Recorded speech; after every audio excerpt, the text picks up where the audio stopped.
Hello there, international movie friends. Here we are with another review. It's a review for a movie that's already out for quite some time, at least in the US it's already out for quite some time. It's the Danish movie Another Round movie with Mads Mikkelsen. It won the European Film Award for Best European Film. It won a BAFTA for Best International Movie. It's nominated for the Oscars as well for the Best International Film as for Best Director. So that all sounds very promising. It took some time before we could all three watch it here in Europe, but we now finally got the chance to see it. So we're gonna talk about Another Round in this review. And of course, for this movie, I got especially here a nice beer. Cheers.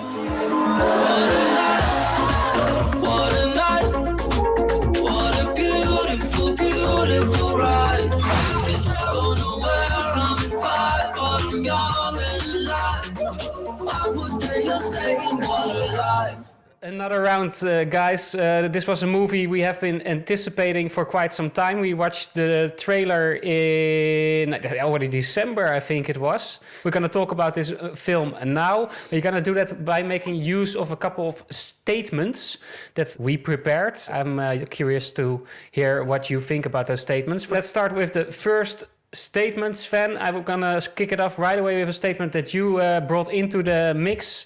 And that's the statement, Another Round glorifies drinking culture.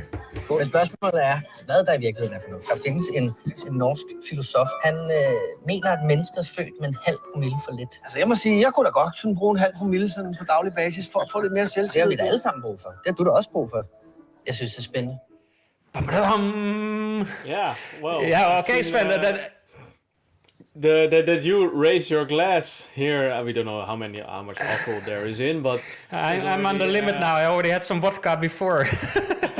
You started with some zip, right? Yeah, it's. I think it's a 50-50. You can take out both, but now I'm really already like in the boring diplomatic version of myself that you can say, yeah, you can say this, but you can say that. In the beginning, I really thought it was glorifying.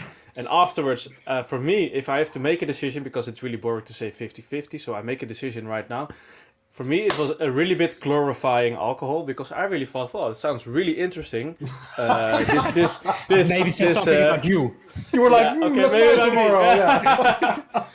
Yeah. Because I thought this 0.5% promillage that you should have in your body to give you more self-confidence, to keep you more rolling smoothly through the day.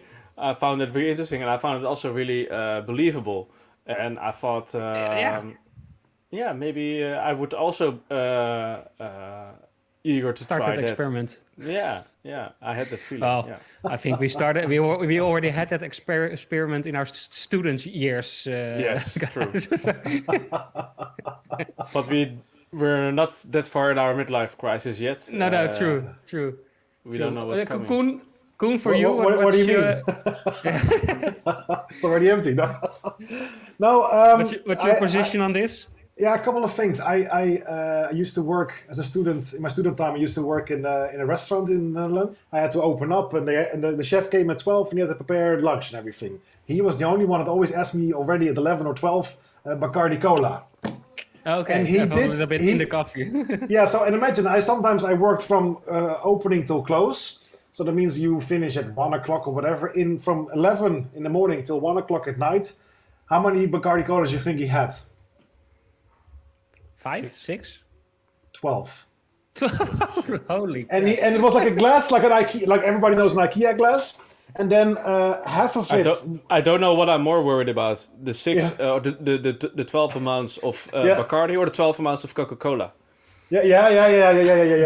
No, it was Pepsi even, but doesn't matter. It's both horrible, of course. So, and it was like a normal IKEA glass, and it was like half of it was rum, not like it should be 1/4 of it. No, half of it rum, then 1 cube of ice, and this little layer of cola. And he drove. The main question is, how was he? Was he performing well? He was cooking very good, I have to say. Well, he even drove home in his car without any accident, which is horrible, of course, if you think about it. But he wasn't the happiest guy, so I still think it really helps for him. Okay. But for the movie then, do you think it glorifies or do you think it doesn't? No, I don't think there are two things in this movie in that sense. I don't think it glorifies because it easily shows you very fast how bad it can be. So I don't think it glorifies drinking alcohol. The idea is, like Swan says, is very interesting. The glorifying thing for me was a little bit in the movie that it seemed like 16-year-olds in high school already. The guy was saying 55 drinks per week or something. Like, who drinks that? Oh yeah. If 55 I look back, bus 55? Yeah. Come on. well, at 17, 18, not maybe not that much, but at 17, that 18, much. like when we went out Yeah. on Thursday, Friday, and Saturday. That's 3 nights of going out a week. Yeah, but Well, did you drink 14 beers per evening? You didn't. Sometimes we did. well, I had some think- friends that had quite Yeah? a pace. So I know one friend. I know one friend of us. Yeah. We all know him. So there must have been weeks that it has been quite bad. But like I get your point. But I do think it's like what they also said in this movie. Like, well, this whole country is already. I didn't that's know. actually Did you know that Denmark had such a drinking problem? I thought it was only Finland or something. Well, But no, I think Denmark, but also Sweden. People really like to drink here. Yeah. nice. And they are this Viking culture, right? They are really like massive behavior Yeah. when it comes to this Extremes, thing. Not really subtle. No. Yeah. Nee. I think I was the worst when I was between 16 and 25. Yeah, that was my wildest The, period. And I think the journey 16 was- years. yeah, and 16 was quite young, but I think that was also the period that you experiment and you don't know where your borders are, your limits are. So you're gonna also cross them easier, and you're gonna try out a lot of different drinks. You don't know what the impact is of course. liquor and of all these different kind of drinks. You guys had a normal childhood in that sense. I had two friends when I was 16 that were straight edge, you call it. It's like a punkers thing. And it means you don't do drugs, you don't do sex, you don't do alcohol. And the sex part wasn't, I think, because they didn't want to. It's just because they couldn't find anyone. The thing was that I drank from 16 to 17. Because I didn't drink. They didn't have the self-confidence. From 16 to 17, I drank not a single drip of alcohol. So I started to drink later. So for me, it was different. Yeah, maybe. Yeah. Okay. No. Yeah. I can't say. I was on the same remember page. when you came to live with us in our students' house, we introduced you to the real life. You thought I was such a Christian boy. Yeah. But for you, that's boss, when was it it went for down you? for you. Was it for you? Yeah, was it glorifying for you? Well, I had some points during the movie that I was thinking about it, and I think it was mostly the moment, for example, when the student boy was said, like, just have a few sips before you accept. Yeah, that was I thought, like, nice. okay. That was I thought nice. that might send out a message that's not too great, because okay, he passes on his exam, but it might get him into alcoholism. What happens in college? Exactly. Yeah. Exactly. Every I thought, exam. like, yeah, okay. But in the end, I think like the use of alcohol was more a metaphor for that you have to break free sometimes a bit and not stay stuck. So that's, I think, cheers. I think that's what it was all about. Of course, that 0.5% that you can also achieve it without alcohol. We saw, of course, Mads Mikkelsen's character Martin, that he was very stuck in life and he got boring. He didn't want to dance anymore. And towards the end of the movie, you see he takes a sip of the bottle, but it's not about that anymore. Exactly. Because that's not why he starts dancing. He starts dancing because he can now reach that 0.5% without the alcohol, and that's what it's all joy about. back in life. Yeah, exactly. Oh, really? This part, that's how I didn't get it. So he got the 0.5% of alcohol promillage without drinking. Yeah. That's how I interpret it. It's all Or the about, feeling, like, the feeling of feeling 0.5%. exactly. That's what I mean. I will put another statement then to match to follow up on what Bas is saying now. I didn't make it up myself. I read it somewhere because I wanted to read more about the movie. And someone really nicely put on Reddit or whatever. I might not be a dancer, but I still know how to dance. You understand In what I what mean? way? I don't know what to do with this one. It's like you see the ending, right? Yeah. If the ending, if you see Mads Mikkelsen with his beautiful dance move, it says, I might not be a dancer, but I still know how to dance. That for me sums up the whole movie. He was stuck, exactly what Bas said. He was stuck in that routine and he had so much potential. The whole movie, her friends are saying you had so much potential. You applied almost for a PhD grant or whatever, and everybody was always rooting for you, and somehow he got stuck in it. And the I think the symbolic gesture or thing at the end that he suddenly again knows how to dance, it means he always had it in him, but he just didn't know how to find it and to express himself again. So that's how he got his groove back by attaining the 0.05 without the alcohol. So in that sense, I mean, Exactly. I meant it. Yeah. Good analyze. Yeah. Definitely. I also think had, that's the message. I think it's not about the alcohol so much. It's more like a symbolism for what it's about. That we just have to break free and be a bit crazy sometimes. Go out of our patterns to break free. And in the end, you can also do that without alcohol, of course. So I think in the end, that's the message. Like we don't need alcohol actually to get to that point. Mm-hmm. If I summarize you see a positive message. I also hear talking about this movie and with a negative emotion because they had the impression he's still like an alcoholic can never really un-alcoholic himself. Like he always will stay a bit of an alcoholic. That's how they interpreted it, the movie, the ending. What do you think about it, Koen? Yeah, that's the thing. I think I understand a bit what you mean because the ending for me, they go then to the table. They have the lobsters and the drinks, and they are all sad. They're almost crying, all of them. And suddenly they go to meet their students again. Their goodbye, waving off to the boat, and they start drinking again. But I first thought, oh my god, because it for me it really had to do with the messages he got from his wife, that she was like she wanted him back, or she also said I miss you and I miss you a lot. So he was happy again, and I thought the whole time until they moved to the boat, I thought he's gonna now say, guys, enough with the drinking and food, I'm going to my wife. But that didn't happen.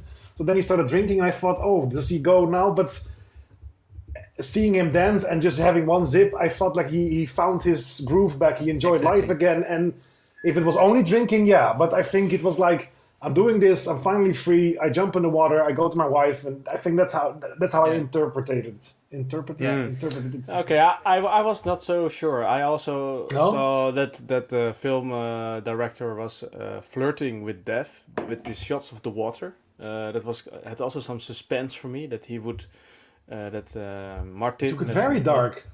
Took it really dark. Well, I was watching this in January. Maybe that was also. It's just January probably exactly. Yeah, I had a dry January. No, so I thought he was also flirting a bit with death because his friend was of course drowned in the sea. So I found that I don't know. Maybe it was not so obvious. I had a feeling with that last thing, the drowning of the friend. When you talk about the alcohol abuse, I had the feeling that was solely in the movie to be ahead of this discussion, to show like alcohol is bad. This is what can happen to you. For me, it was completely unnecessary death for me. Exactly. It didn't add anything to the movie. Didn't even make sense, to be honest. No, so that was one minor point I had for this movie. I felt like, what does this add to it? For me, it was just in there to show, to create drama, which for me wasn't really necessary drama. But if you continue this, like there was also no point till he showed up drunk at that meeting from the school, the teachers. It was no point he looked depressed. So suddenly he. Like also, we didn't see even how he died. We only see the shot. Was it suicide? Was it drowning? Yeah, we see him with his dog going on the sea or lake, whatever it was, and then suddenly you see the boat without him, but we didn't see anything else. No. Yeah, but do you think did he commit suicide or did he just fall off and drown? The strange he wanted to put it in his safety jacket first. He was wrestling with it. He couldn't. He put it off. Drunk. Yeah. I think also Sven is right with suicide in a way because the strange thing was that till the moment he got that drunk and he showed up at the meeting of the teachers, there was no sign of him being depressed. But when he got to that level and Mads Mikkelsen's character tried to help him, he said something weird. No, at the end he was still messed up. He still wanted to get drinks. Don't come look for me or something. Yeah, so I think, but it was not really logically written in the story in that sense. Yeah. And he was for me it was unnecessary. Depressed. But I didn't find it really unnecessary. I found it because I was really entertaining the movie really a lot until that moment, and I've really found it. I went really in their flow, in their happiness, in their craziness, and I felt also a bit nostalgic seeing all these people in a bar having fun. You know, because we're now in a lockdown period, and I was thinking, okay, did this dev put me with feet back on the ground? Alcohol is not this medium for to have this fun. You know, you should not look for this in alcohol. And that's why I think it was in there. But for me, I think the difference in that is like what you said. I up until that point, I already didn't only have fun. I already felt this real tragedy for this middle-aged man that wanted to be something that they were not anymore. So I felt already it was not just fun for me anymore. And this moment didn't.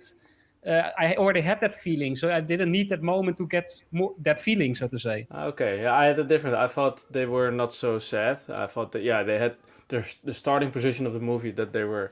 Yeah, starting was sad. Then it was nice. There was one or two characters that were sad, mostly Martin. But I thought, okay, that's also part of life, and they are gonna find a way to deal with it, and they're gonna lift themselves up back again, and to find their more happy version of themselves. And I think this turning point with the guy who died put at least me back on the ground that alcohol is not the factor to maybe look for the answers. No. But I don't know, maybe I would do the same, look for alcohol, I don't know, with my friends, going partying somewhere, Stockholm or Bucharest. I don't know. 3 months when I will come to you, we're gonna party. Yeah, okay, so that's clear. Some mixed messages. I also looked into some reviews online. I also saw some mixed opinions on this one. This is our opinions. Let's go to the next statement, guys. The next statement is Mads Mikkelsen should have been nominated for the Oscar for Best Actor. Det er godt nok lang tid siden, jeg har haft det så godt, som jeg har det nu. Jeg tror bare, der er mere at hente det her. Og måske endda lidt højere. Så vi skifter gear. No. For this movie? No, I'm a huge fan of him, but not an Oscar-winning movie, I think, for him. Who are the others being nominated? Well, we have, for example, the guy from the Deaf drummer, Riz Ahmed. What's the name of the movie really again? That's good. better Sound role, of Metal. Sound of Metal.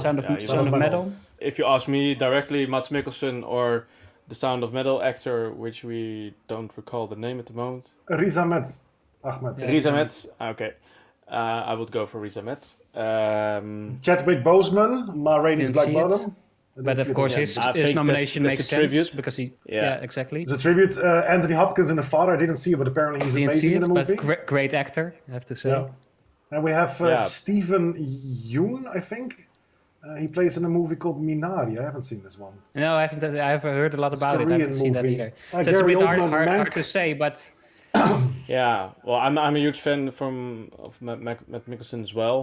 I think in Jachten, The Hunting, is called in English, The Hunt. Exactly. Well, that was Oscar winning performance. This I would not be surprised if he was nominated for this one, but if I hear this selection, it's not a standing out winner. It's not a given. No.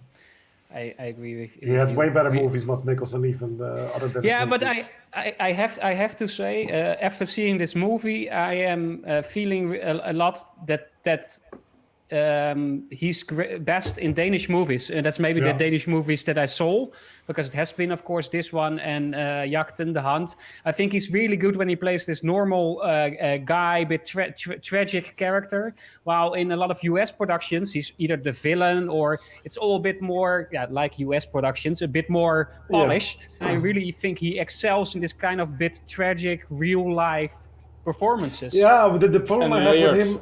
Yeah, and there's more layers in this character, like this film had. Yeah, the problem I have with him now is he started in a lot of Danish movies, and he's really good in the movie After the Wedding. He plays a bit similar role, I remember, and he has two really crazy roles that I don't think you ever saw him like this in The Green Butchers and Adam's Apples. He plays this crazy priest that have to take care of like a bunch of ex-criminals, ex-cons that have to be reinstated in society, but. The problem I have with Mads Mikkelsen now, I'm a really big fan and he acted amazing in this movie, but there are some scenes, because he plays his teacher very good, also with the shirt, you see in the beginning, I think the best quality of Mads Mikkelsen is he can do so much with his face. Yeah. And at the beginning you see him, I thought in the beginning he was already drunk when he goes to school, because he was so worn down and tired and messed up. I was like, what's wrong with him? And then he started to like making mistakes with Churchill and industrial whatever and this and that. But the thing is, when he meets with his wife in that cafe, and he's like with his nice jacket on his hair, he's like the Hollywood guy again. So I thought he's almost like too good looking for the role. You know, he's too much of a Hollywood star now. So that was funny. Yeah.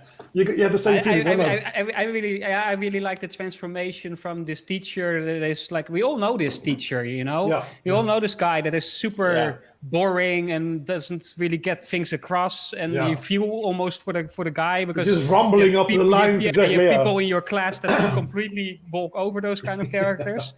So, but I really liked the transformation he made, like you said, also in his face, and like there's his eyes sparkle again, and his whole face sparkles again once he gets into the flow. It also reminded me a bit of Dead Poets Society with Robin Williams. It's almost like I got into that kind of character, inspiring to the students, and it's very fun. So, I really liked his performance here. But I agree with you. Maybe not. It wouldn't be weird if he was in this category for the Oscars, but... No, he's an amazing actor, but it's not. I don't think it's the role for him that should give him an Oscar, I think, No. Okay. We agree on that then? Yeah. Well, yeah. Okay. Go to the first statement. First statement is, again, related to the Oscars. Another Round deserves to win the Oscar for Best International Movie. Det gør jeg også. Så det er det, vi gør. Når det er kun i arbejdstiden, vi drikker, ikke? Men det er jo ligesom Hemingway. Vi drikker ikke efter 8, og ikke i weekend. Of course, a bit arbitrary. We didn't see all international movies yet. But if we see it, does this have the quality for an Oscar? I will say it's half an hour too short for this. Okay. Half an hour. Yeah, and I'll tell you why. Yeah. So it's like it's not even 2 hours. It's 1 hour 59 or something. It was. I remember. The problem is that you see the trailer and we were all hooked because we saw Mads Mikkelsen, we saw this drinking, a lot of fun. It started really serious and very depressive, which I didn't imagine in the beginning. Then they went to do this plan. That part where they were doing it and searching the limits, I think it could have lasted longer. Yeah, I agree. And then the fall would have been also more epic, I think. And also they could have maybe worked in the tragedy of the guy that died because the trainer, they could have matched somehow. They already lost him somewhere along the way. Yeah. I think they could have made more and also had way more fun for us as viewers to see them fooling around in a supermarket, falling down and stuff. That was a great scene. I was laughing. And the best thing was Mads Mikkelsen Martin with the codfish throwing that thing like this in there at the fishes. That was nice. Yeah, so that's my opinion. Awesome. Yeah. Sven, for you? Yeah, interesting analyze from Koen. But before, I was thinking, it's worth an Oscar. Yeah, I would not be surprised or offended that this film would win an Oscar for Best International Movie. No, it certainly has the quality, but I go a bit more to Koen's side. I have to say, to be honest, I really enjoyed it. I really enjoyed this movie, and I really laughed, and I felt, and it's like we already talked about in the trailer. I'm the oldest of you three, so I could also identify already quite a bit also. So it got me the feels, and I think that's good. If a movie can make you laugh, it can give you the feels, it can get you thinking. That's what a good movie does. But in the end, I agree with you, Koen. In the end, I was afterwards a little bit disappointed, I have to say. Not that it wasn't great, but my expectations were very high because of this cast, because of the director, of course, because of having seen Yachten. And I think it just didn't get up into that depth. And like you said, Koen, maybe adding in half an hour. Getting an extra half hour to work it out a bit more. Then it feels a little bit rushed. Exactly. Yeah. And I think for me, I had this disappointment a little bit just when I realized this is the end almost. But I have to say the end scene is one of the best scenes I've seen in a long time. Yeah. So it reminded me a bit of that feeling I got after watching the end of La La Land. Also like, whoa, what is this? You know, like, wow. Yeah. There's a lot of beauty, and as we said, you feel a lot in a lot of scenes. Oh, that song, the dancing, oh. Yeah. What a night, what a beautiful, beautiful ride. Don't know where I'm 5, but I'm young and alive. He literally danced himself fully, no? I think so. It was nice, he did it really good. But that was a great scene. I also found myself at one point towards the end of it must have been that scene that I really wanted to clap. Sometimes I get that during a movie. I just want to clap. You're like one of those guys in a plane at the end of the runway. No, not that. But if I watch a movie, I can clap. Me too. Of course. I also sometimes do it in the cinema afterwards, and I always. Well, that's a different discussion, but stay until the closing titles are ended. Yeah, me too. Yeah, but good. Oscar or not? I would say yes. I didn't see the other ones. I cannot say, but true. I agree with both of you actually, because it is. It wouldn't surprise me if it did win one, because the acting is very good and the story is very nice and the ending scene is amazing. But I think we both said it misses something. Yeah. I think there should be a movie that can top this. That's the feeling I have. Yeah. When it comes to Oscar material, but I also don't think Sound of Metal, for instance, is an Oscar-winning movie. No, me neither. No, me neither. Acting, maybe. I do think. Yeah. Okay. No, that's a different story. I missed the positive here, but. Where's the Grinch? No, I think that well, you can all see my review of this movie. I was really a fan also of this movie. I was really The Sound of Metal. impressed. Yeah. But the other nominations in this category, international movie category are the Romanian one. Collective. There's one from Bosnia, I think, about Srebrenica. Oh, I heard that was very good. I read in the newspaper. And then we have some from Tunis, but I haven't seen them, so I can't compare for that matter. But I do have the feeling there should be something that can top this. So for that matter, I would say like maybe it's. Not a deadlock for the Oscars, but there's a very nice movie from a small town in Lithuania. It's called Top Gun 2. I don't know. Okay, let's make it a wrap. Let's make it a wrap. Exactly. Sorry, guys. I don't know. Guys. Either way, we had a great time watching this movie. We are, of course, looking forward to hear from you what you thought about this movie. If you have seen it, do you agree with the things we discussed on over here? Let us know in the comments. Give us a like if you liked it. And don't forget to subscribe if you want to stay updated on movies, series, documentaries from the Nordics and all over the world. Hit that subscribe button. I will say now from Sweden, hej då. Hej då.